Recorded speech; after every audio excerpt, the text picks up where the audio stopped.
no problem, sir.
Hello. Hello. Sir, yes, sir. Yes, sir. No echo, sir. Okay, fine. Okay. Yes, sir. Good afternoon, participants. Today we have our speaker, Dr. Venkatramani sir. So I think you already gave an introduction. So let's get started with the talk. Okay, sir. Okay, sir. I think we had you already gave a. I was able to hear all that, but the only thing is my voice was not. Okay, Now, sir. are you able to see the screen? Yes, sir. Visible, sir. Okay. So I am very happy to be part of this workshop. This platforms for IoT, actually I will cover several things. I am sure you would have heard from other speakers as well about IoT and its importance, applications and so on. I will also touch upon, there may be some duplication, but I think we have to see different perspectives of IoT and other applications. Please stop me whenever you have any doubt. I want it to be as interactive as possible. So there are many definitions for IoT, Internet of Things. Instead of we no longer use internet for communication between people, but we use internet for devices to communicate to themselves.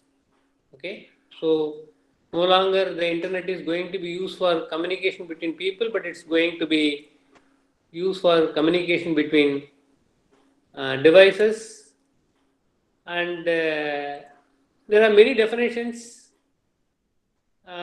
So there are a number of technologies which enable this Internet of Things. For example, sensors for various parameters like voltage, temperature, pressure, and so on, and also RFIDs, which can be used to identify things and then track them. And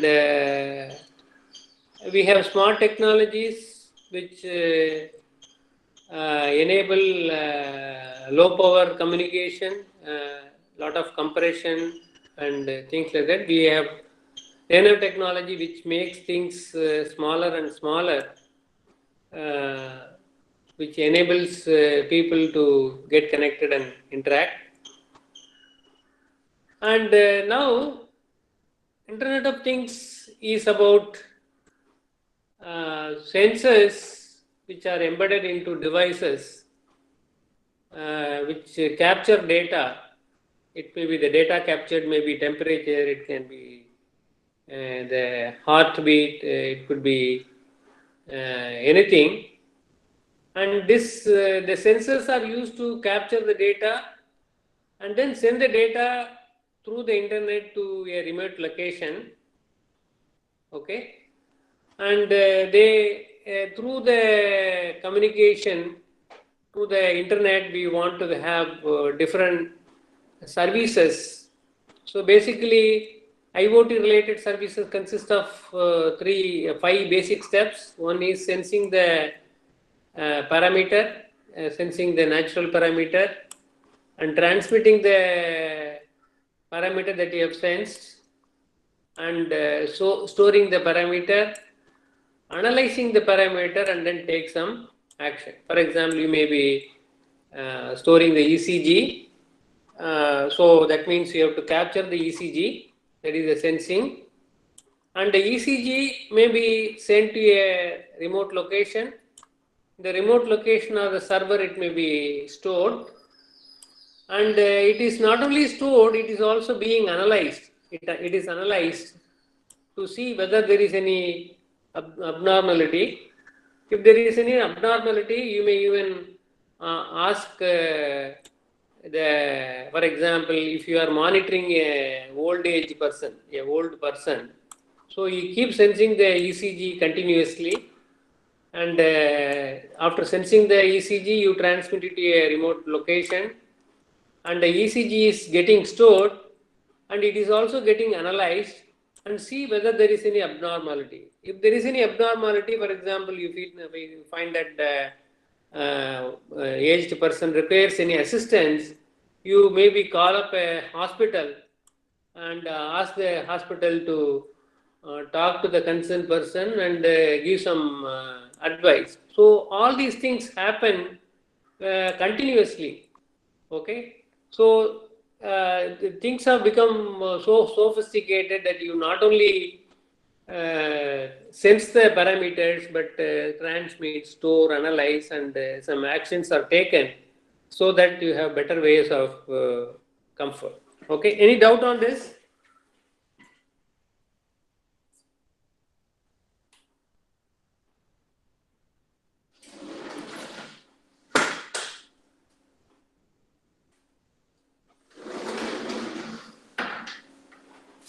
So am I audible? Any problem? No issues, sir. You are audible, sir. Okay, fine. So actually, it is the last step which is really important. For example, ultimately, we want all the data to be collected, stored, and it has to be analyzed, and some action has to be taken. That's more important. And this is where the artificial intelligence and machine learning becomes a very important step. So artificial intelligence and machine learning plays a very important role, because after you capture the data and analyze the data, you may take some action. It could be deploying an ambulance to the in case you are actually capturing the road traffic, and you from the road traffic you find that there is an accident. So immediately you actually send an ambulance to the site of accident, or it may be providing a basic information to a customer, or it may be, for example, sending a text message to alert a driver that their car needs oil change, and so on. So it is not only important to collect the data, but analyzing and taking action based on that is very important. That makes the entire process very complex. And we have in our institute, we have started in a very small way. The students did some projects where, for example, we can improve, have a smart public transport system. So, for example, it makes the passenger waiting in the bus stop for lesser time, and this instead of waiting for the bus for a long time, you will get an SMS when the bus arrives, and a few minutes before the bus arrives, so that you can keep doing things. Okay, all that can be done by sensing the arrival of the bus and intimating the passenger waiting through the SMS or whatever mechanism is possible. Okay. Similarly, we have done some small projects like home automation and also IoT assisted car. So I am sure you would have studied about in the last few lectures, few days of lecture. I am sure you would have heard about different applications of IoT, like how IoT can be used for management, retail, logistics, pharmaceuticals, food and education.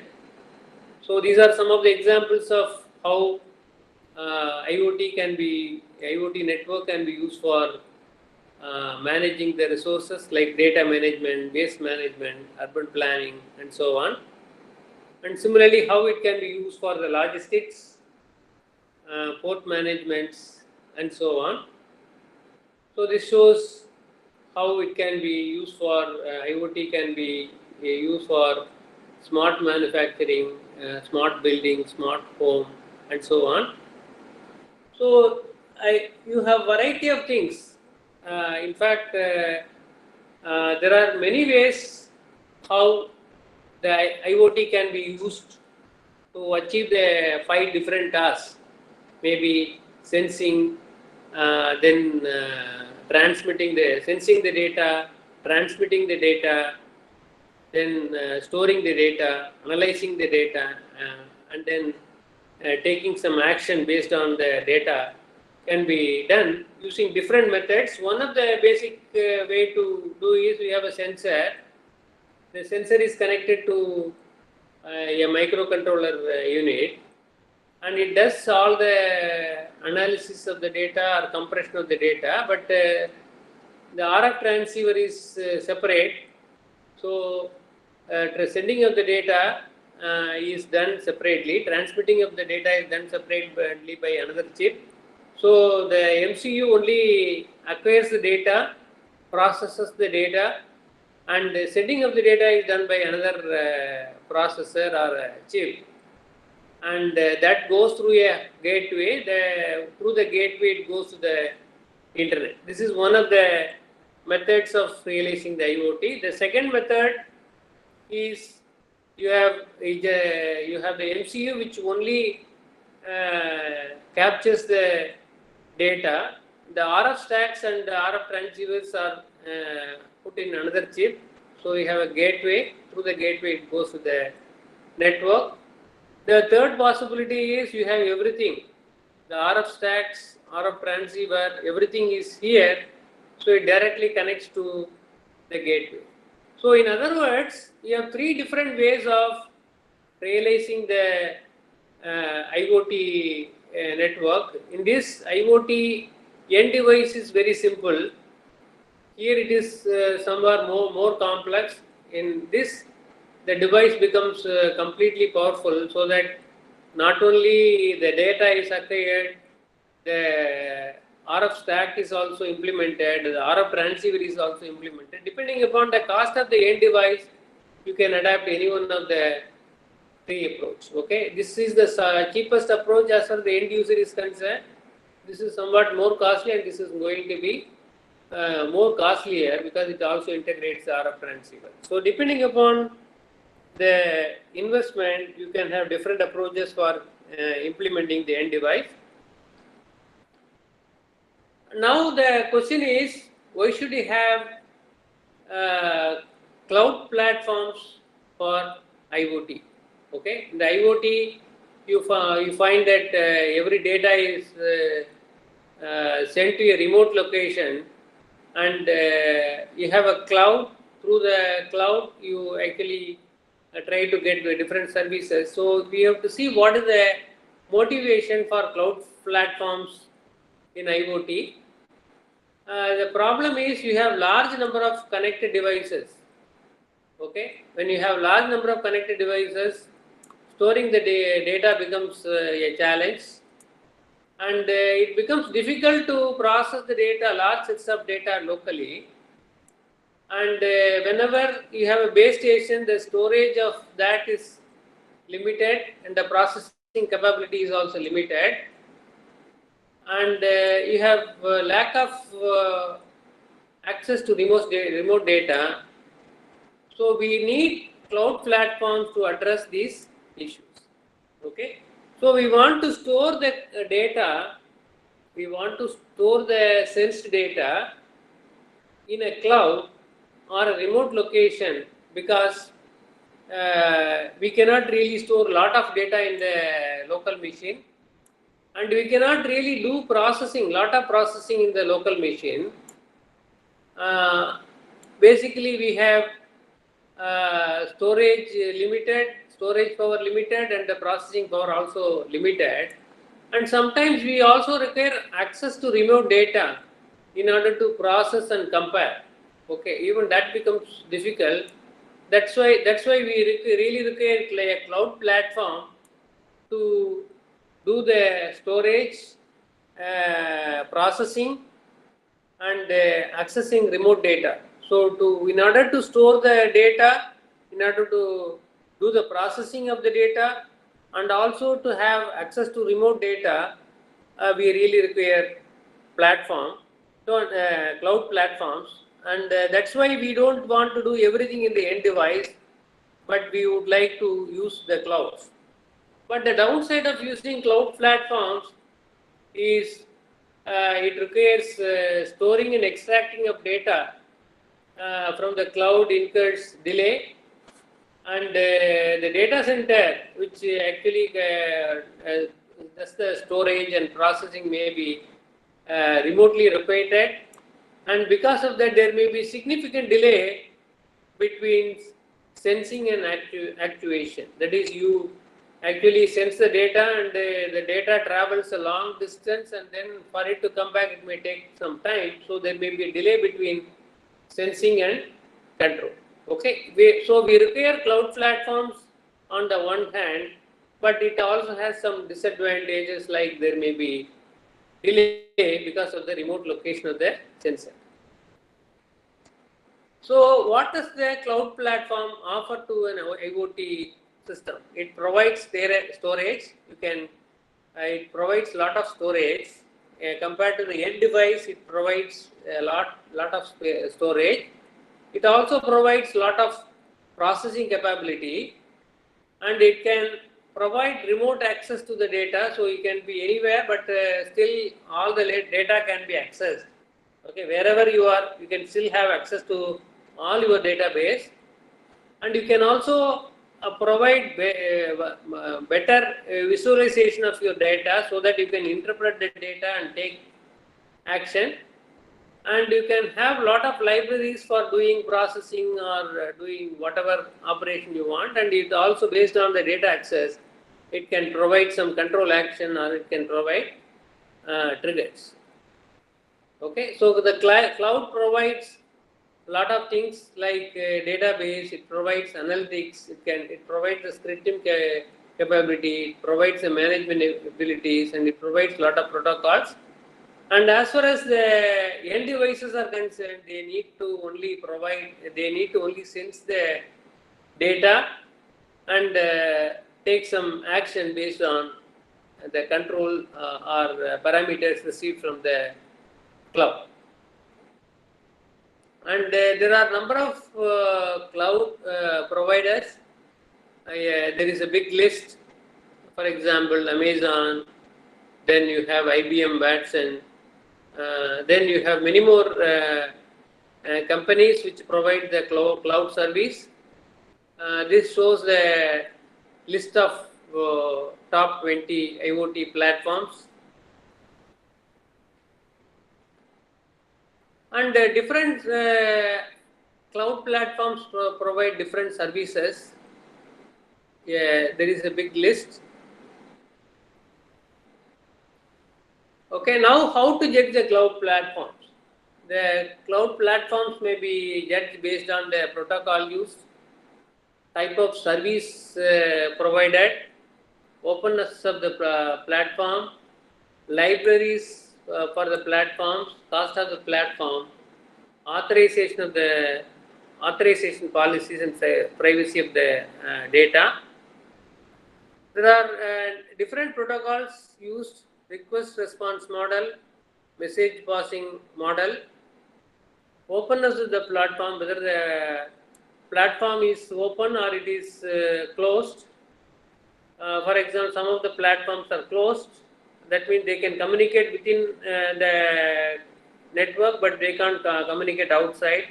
Whereas the open source platforms enable any platform to talk to anybody, any cloud to talk to anybody else.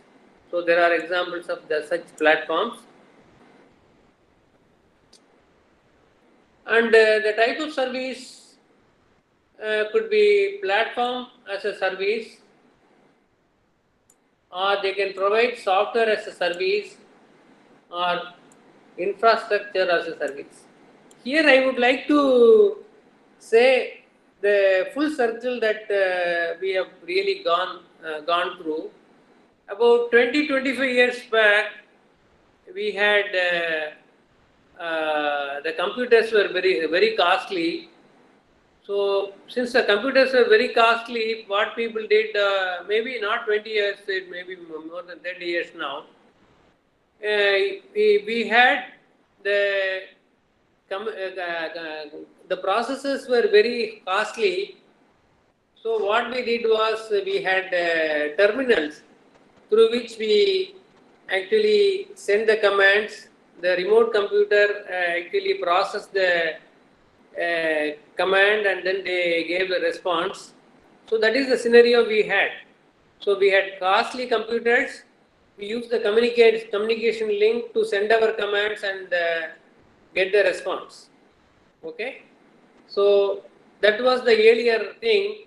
Now we are coming back to the same scenario. Again, what we are doing, we have the end devices. The end devices have some computing power, but that computing power is not really adequate now. So again, we are having the same kind of scenario where we are having a powerful server which has lot of storage, which has lot of computing power, and we acquire the data and we actually send the data to a remote location. So we have platform as a service. Okay. So this platform is able to do some computation. Okay. Or it may provide a software which is not available in the remote machine, or it may provide the storage. Okay. Like what we had earlier, in the earlier times, the remote computer was used for doing the computation, for storing the data, and also for providing some application program. The same kind of scenario is returning back now.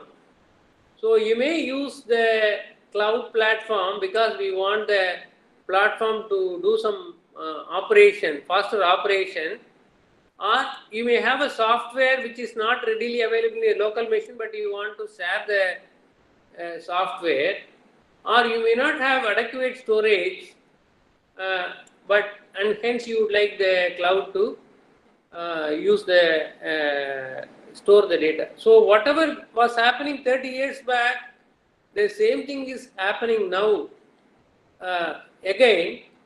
So your end user equipments sends the data and then send it to a remote location, either because you can do the processing better in the remote location, or because you have better software at the remote location, or because you have better storage at the remote location. But the difference is now the local machines are also having some computing power, but that computing power is not adequate. But the difference is about 30 years back, the communication media was, the speed of communication was very limited. It was of the order of 64 kilobits per second. Now it is not uncommon to talk of few megabits per second speed. Okay, that's the difference. So whatever we had about 30 years back, now we are able to have at the same kind of scenario, but the speed of communication is very high, and also the speed of computation available at the server is also drastically high, and the storage capability available and the software available also has become enormously high. Okay, so now with the server you can actually have lot of storage, you can have lot of visualization, and so okay. Now depending upon you have number of platforms available, cloud platforms available, depending upon different parameters you can compare them, maybe based on the installation cost, the protocol used, whether usage cost and authorization. Depending upon that, you may choose the platforms. Okay. Next, we shall look at the platforms for the end user equipment. For the end user equipment or end devices or the IoT end devices, one of the very popular thing, even though you may not use them, one of the very popular end user equipment with a lot of support is the Lebelium. The Lebelium, if you look at the Lebelium mode of communication,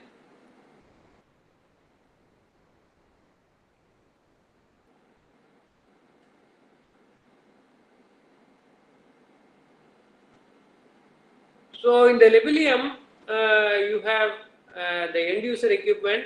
For example, you have mode. Okay, so to the mode you can have number of sensors like CO2 sensor, humidity sensor, LDR sensor, temperature sensor, and this can be the data acquired can be sent through Zigbee network through the Lebelium gateway, and from the Lebelium gateway it goes to a Raspberry Pi through the serial communication, and from the Raspberry Pi it will be sent to the cloud through Wi-Fi. Okay, through the Wi-Fi it goes to the cloud, and from the cloud of course through the internet it goes to the cloud where all the processing is done. So this is one of the very popular way of communication between the end devices and the remote cloud. Okay, this shows another view of the same thing. So you have end user devices communicating through Zigbee, and this can be using Meshlium. You can actually either send it to the remote cloud, or it may be stored locally. This is one of the ways of implementing the system. So I recommend you to go through this Lebelium. This Lebelium is a very detailed, even if you want to, I will show you this site, Lebelium. This shows lot of applications which you can actually use. The platform, you may not use the Lebelium platform, but the sensor applications are equally interesting. for example, it shows, just go through this labelium. If you type labelium, you will come across this site.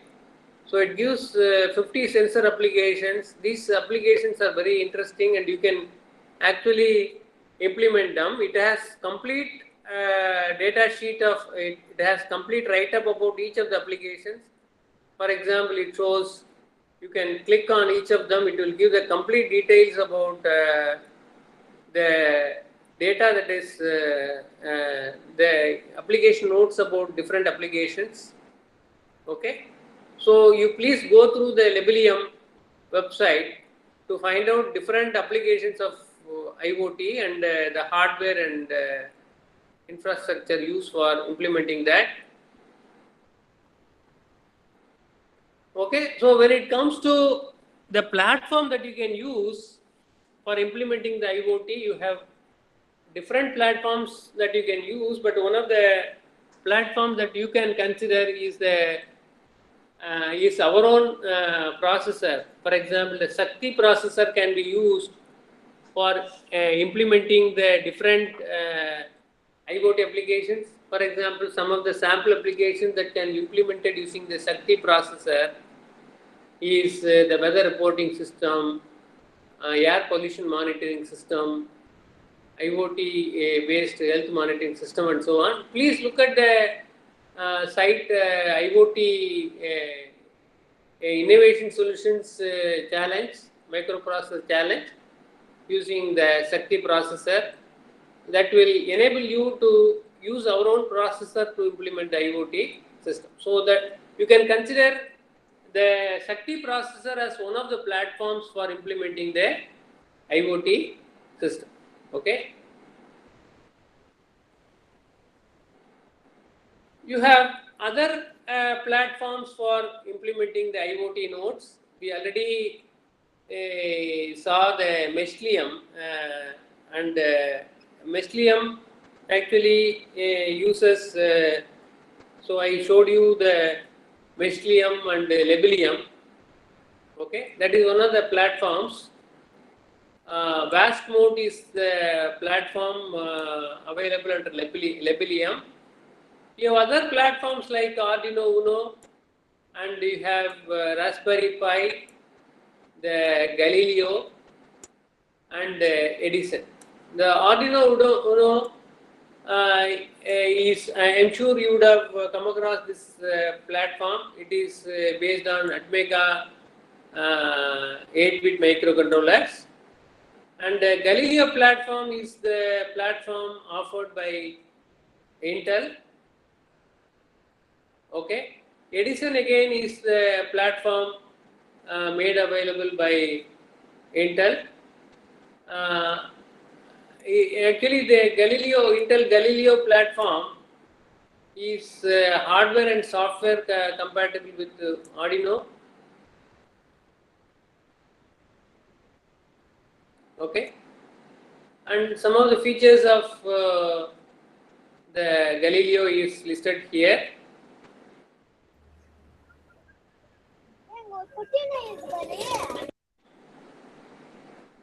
Okay. Some features of Galileo board. What are the input-outputs available? And similarly, Intel Edison. What are the features available? These are listed here. Okay. Similarly, about the Edison board. Some comparison between Arduino Uno and Raspberry Pi is made here. For example, here for Arduino Uno, the operating system is custom, whereas for Raspberry Pi it is Linux. It is Arduino Uno is suited for hardware. This is for software. And similarly, some rough price estimate, and what is the processor speed, what is the programming language. In the case of Arduino Uno, it is C++.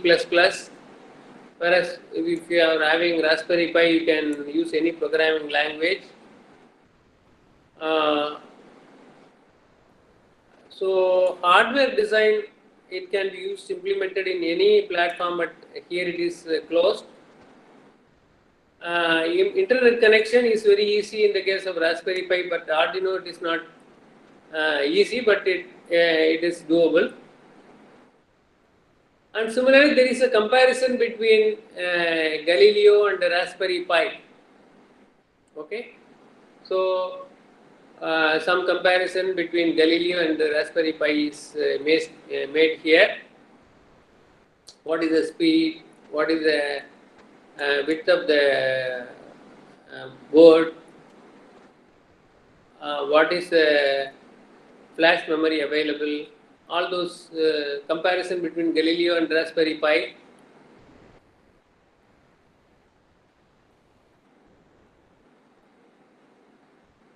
Okay. And similarly between the Texas Instruments, BeagleBone, some comparison between Arduino Uno and BeagleBone, Raspberry Pi. So what is the CPU used? What is the architecture? Okay, what is the speed? What is the memory? Whether the floating point unit is there, whether the graphics unit is there. Okay, what is the internal storage, external storage, networking capability, and the approximate price. Okay. So basically what I want to tell you is we have so far seen the platforms available for cloud. What are the different platforms available for cloud? And what are the platforms available for the end devices? Okay, we have seen more than 20 platforms for clouds and a few platforms for the end user device.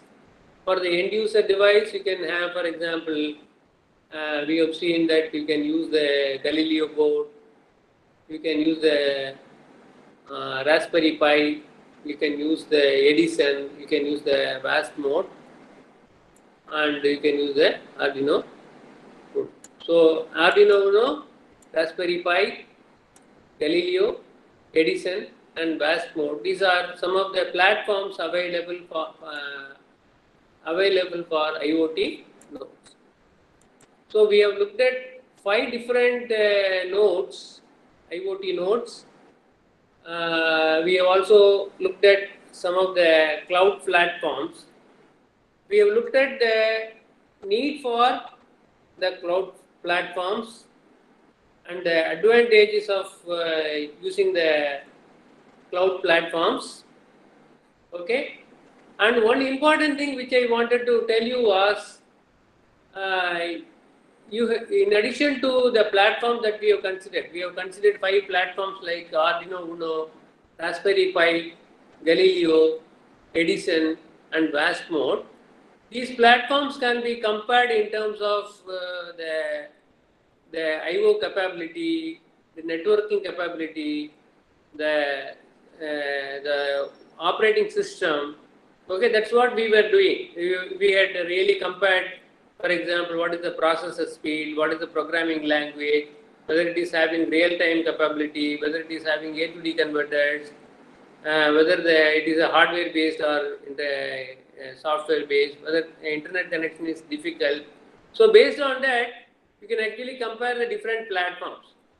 Okay, so 5 different platforms we considered based on the processor speed, programming language.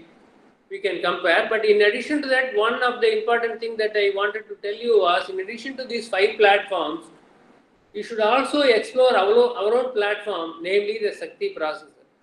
The Sakti processor can be considered. The data sheets of Sakti processors are available. How to use the Sakti processor is available, and you are also encouraged to use the IoTs using the Sakti processor.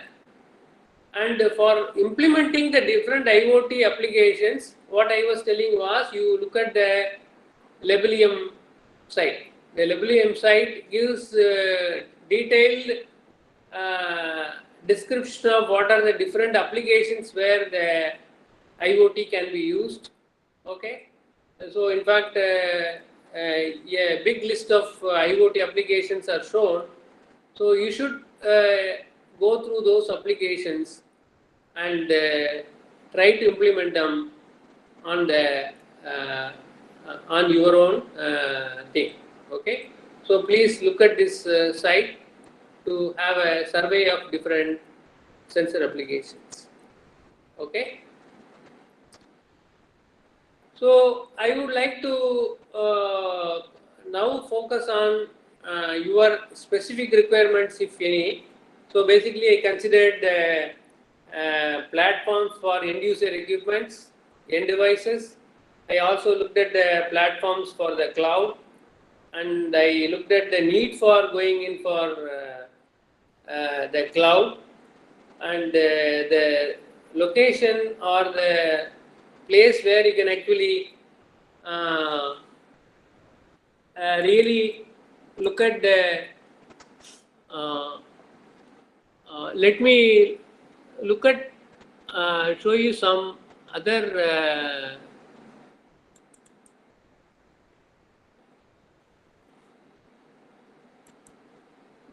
show you some other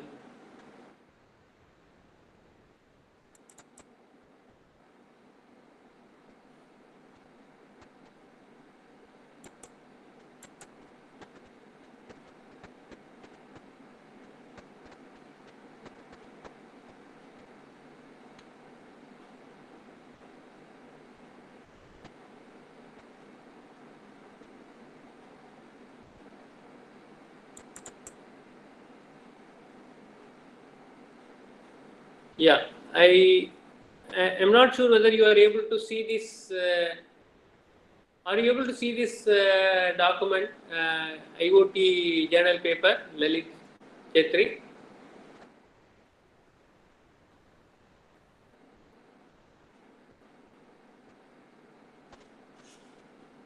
I think you are able to see this document. See, this gives a very comprehensive report of what are the IoT devices,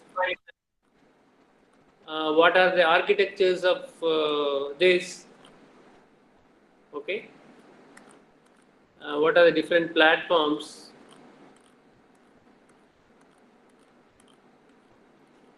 So as such, as far as the IoT is concerned, there is no depth of uh, literature on what is possible and what has been done. So, as I was telling, in addition to the working on end user devices, there is also a lot of scope for working on artificial intelligence for the IoT applications. So it is your choice to decide where to work.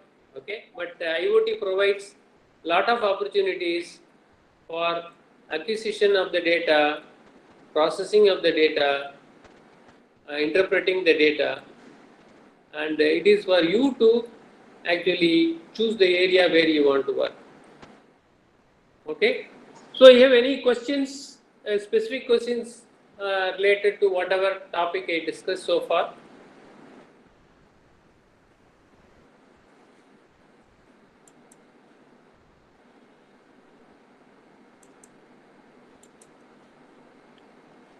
Do you have any questions related to whatever we have asked, we have presented so far?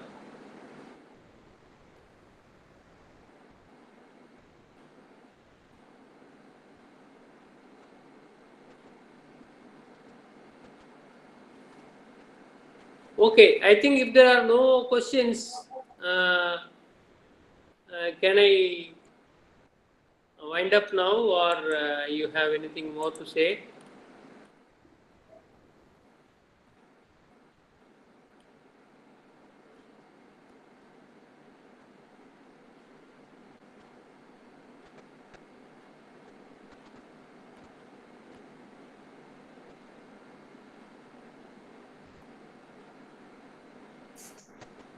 Participants, if you have any queries, you can unmute and ask, or you can post in the chat box.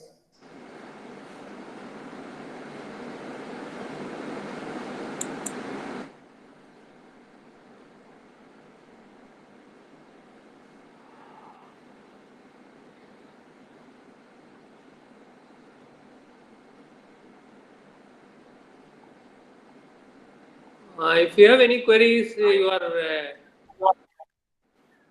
welcome to ask.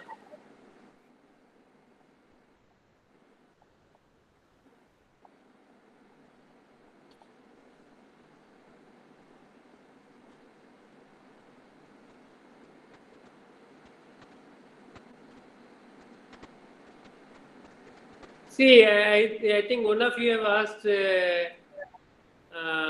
about vehicular ad hoc network.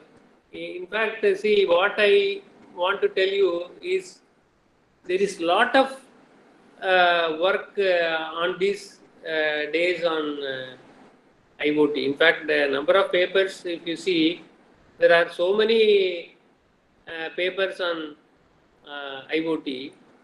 But see, as far as the ad hoc networks are concerned, there are many papers on ad hoc networks or vehicular ad hoc network. Basically, what IoT does is it senses the data and sends it to a remote location, and the remote location takes analyzes the data, stores the data, and interprets the data. So I'm sure you will you take any work on if, any work any journal on ad hoc network, it will have data related to vehicular ad hoc network and its application to IoT.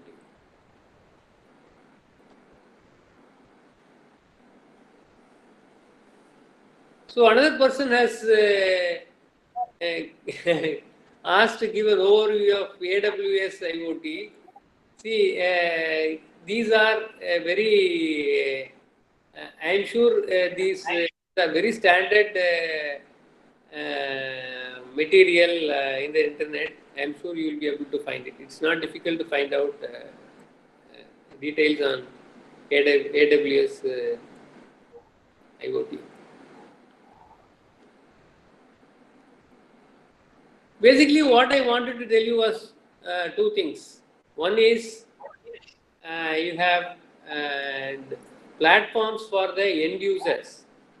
Okay, you have platforms for the end users. We have considered 5 platforms. Okay, I'm sure you will be able to look at more details about these 5 user platforms, and some more. Sakti is another platform that you should consider as it's readily available. And another is the platforms for the cloud. We already had 20 platforms. Which platform you want to choose is your. There are also criteria which you can use for choosing the platform. So, in addition to this, what I was trying to say was your ability to analyze the data and interpret the data. That is where the artificial intelligence and machine learning comes into play. So, you can also concentrate on how you can use the artificial intelligence along with the IoT to make decisions better. Okay, so I was trying to give some hint on how to actually use the artificial intelligence for interpreting the data, and also I was trying to say that whatever was happening about 30 years back is coming back. 30 years back, we had the remote servers and very less powerful end users. So, similar kind of thing is happening. But the only difference is earlier on the communication speed was low. Now we have the communication speed to be really fast. That's the difference.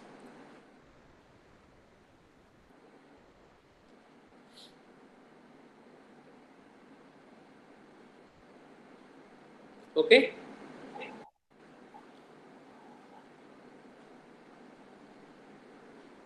So as I was telling, there is lot of survey of what IoT can offer. In fact, I can show you some.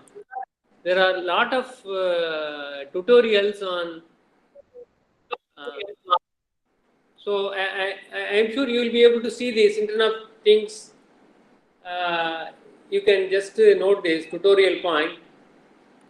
So this gives www.tutorialspoint.com. So this gives tutorials. This is still available about IoT overview, IoT hardware, IoT technology and protocols. I think it's really useful to go through these tutorials, and you will have an overview about this, and you can start from there to do specific things.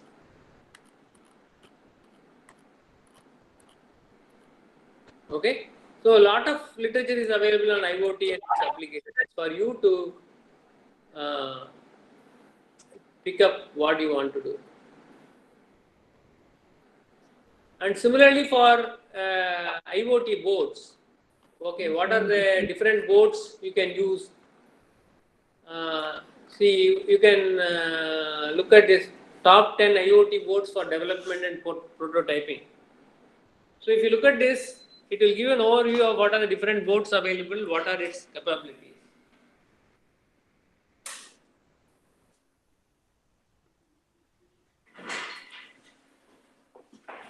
Okay, so it gives details about what are different boards available. For example, Arduino Uno, ESP32. So these days, these data is readily available. It's for us to go through and pick up what we want to do.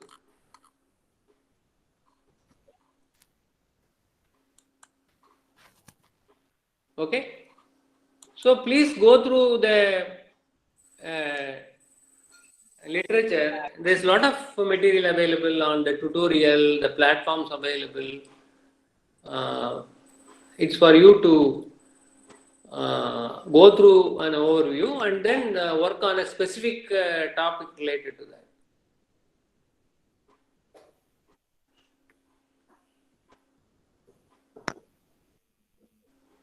Okay.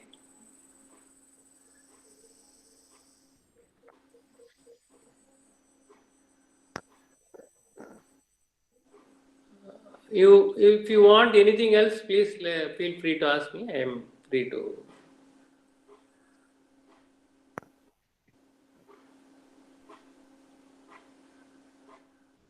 So one of you were asking about some platforms. I already shared some 10 platforms which can be used. Okay.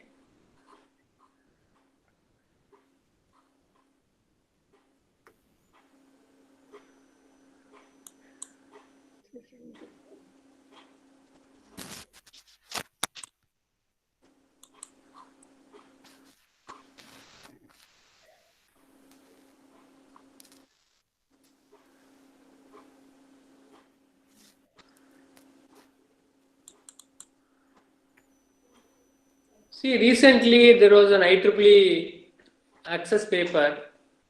This gives a very, very exhaustive survey of IoT and its applications, platforms, challenges.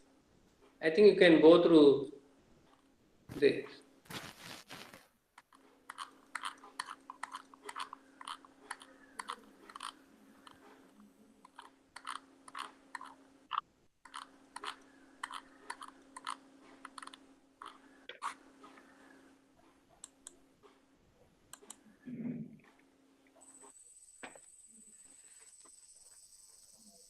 Okay, see, actually, as far as the FPGA is concerned, you have you can connect it through the serial port. You can connect it through parallel port. See, FPGA now depending upon how many pins you have, how many pins you want to use, you can communicate the Raspberry Pi and FPGA either through serial port you can actually send the data through serial port. So it's a very standard.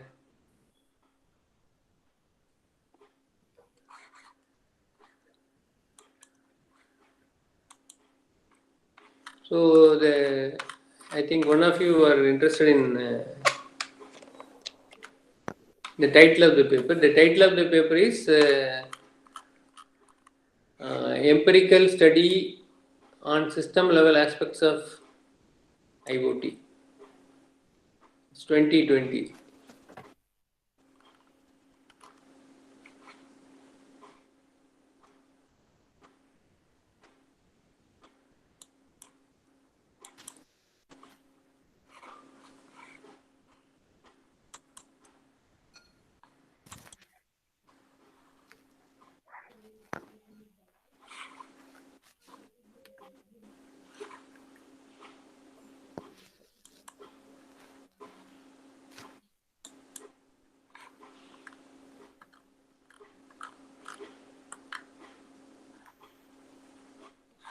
Empirical study of system level aspects of IoT.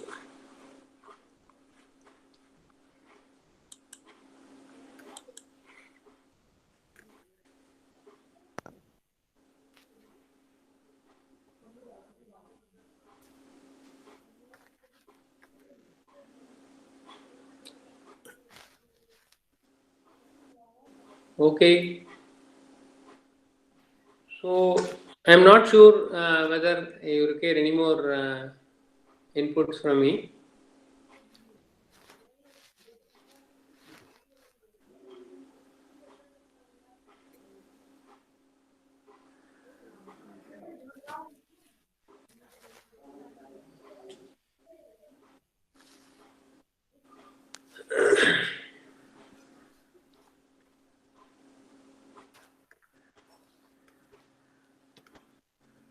Audience, if you have any questions, you can unmute and ask, or you can post in chat box.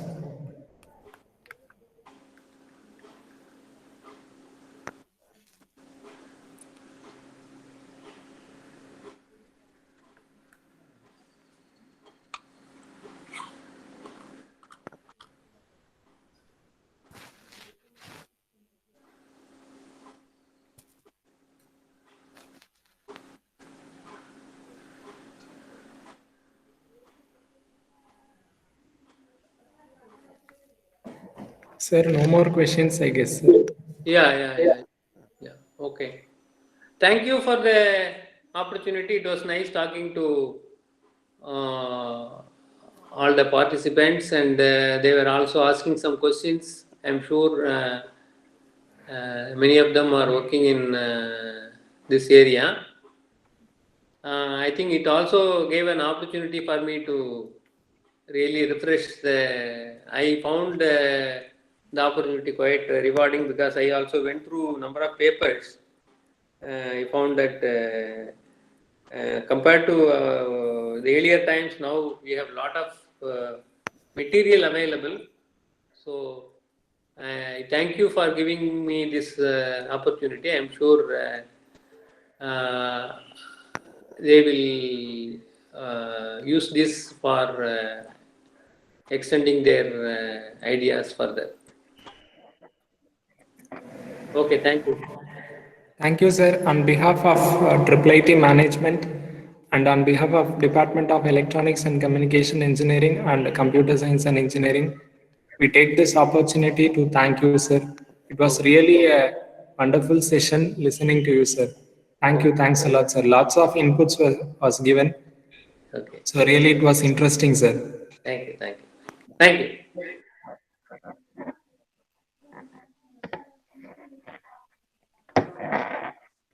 Okay, bye.